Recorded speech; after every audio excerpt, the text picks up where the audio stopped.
اعوذ باللہ من الشیطان الرجیم بسم اللہ الرحمن الرحیم اللہم صل علی محمد وآل محمد۔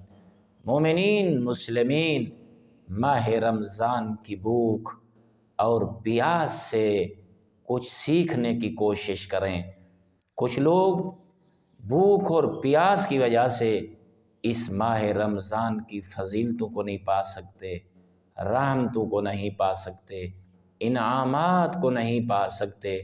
ذرا غور کریں، تصور کریں اپنے خیالوں میں، ذہنوں میں اس بھوک اور پیاس سے، محشر کے دن کی بھوک اور پیاس کا تصور اپنے ذہن میں لے آئیں۔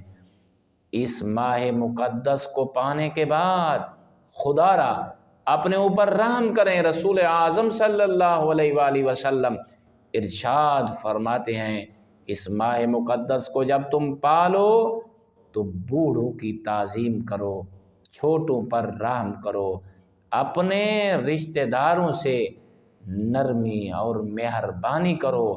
ساتھ فرمایا اپنے معاشرے کے فقیروں مسکینوں کو صدقہ دو۔ والحمد للہ رب العالمین۔